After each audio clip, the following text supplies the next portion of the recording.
Hi everybody, welcome to 3 Minute Coach. Today I'm outside of Tokyo, Japan. I'm here in Japan this week doing some work with some nonprofit teams, heading to Sendai tomorrow. Going to do some work with people doing social enterprise up in some of the disaster area that followed the earthquake and the Fukushima disaster. But anyway, this week's question is actually about start from strength. I had someone send an email saying, Mike, you keep saying that when it comes to strengths, we should start not from our Strengths Finder themes, but also start from strength. What exactly does that mean? And if I knew, wouldn't I already be doing it? You know, the most basic way to understand this is one of the things when I'm teaching StrengthsFinder, I talk about a slide. Actually, I have a slide that talks about a Gallup survey where they ask parents the following question, something like your child comes home with an A, two Bs, a C, and an F. Which grade deserves the most attention? And what's interesting is over 70% of American parents say the F. The French say about 87% of their parents say the F. Which grade deserves the most attention is the question. It wasn't, what grade should you talk about or not talk about? It's which grade deserves the most focus. And so overwhelmingly, people around the world say the F. Because we typically believe that to really be successful, we have to actually start from fixing what's broken in us. Now, the right answer, of course, is the A. But when I ask people, why is the A the right answer? The number one thing I hear is, well, because it's positive.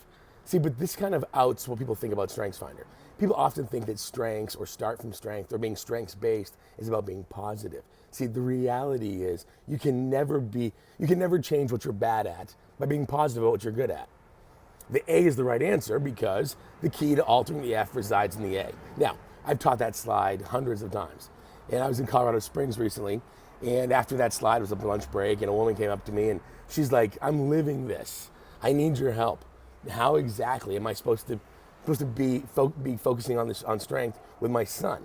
She said, he brought home a D. How am I supposed to deal with the fact he got a D? And I said, okay, let's talk about this. I said, why did he get a D? She said, well, I don't know. I keep asking him, and he says he doesn't know why. And so I talked to his teacher, she said, and I said, what did the teacher say? He failed to turn in 13 homework assignments or something like that, some number, some crazy large number.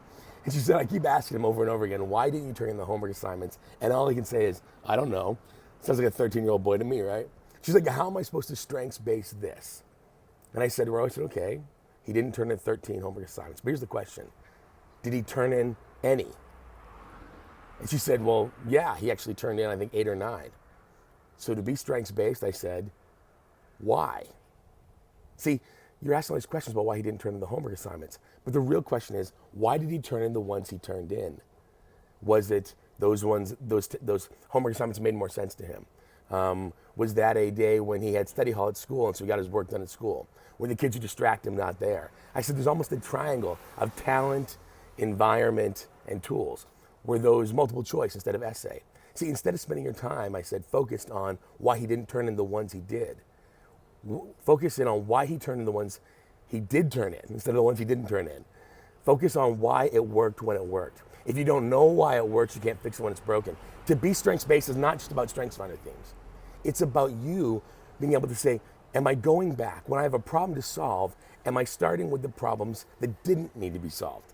Do I know why it works well? See, the keys to you finding solutions for your greatest problem reside in actually the moments when you had the clearest solutions. See, strengths-based is not just about StrengthsFinder. It's about you cataloging your best moments in life as a resource for the moments where everything else seems to be going wrong. Hope you've enjoyed this week's episode. Would love to hear from you. If you have a question or something you want to hear on 3 Minute Coach, send me an email at info@thedoffiningroup.com. Thanks so much for your time. See you next week. Lead courageously.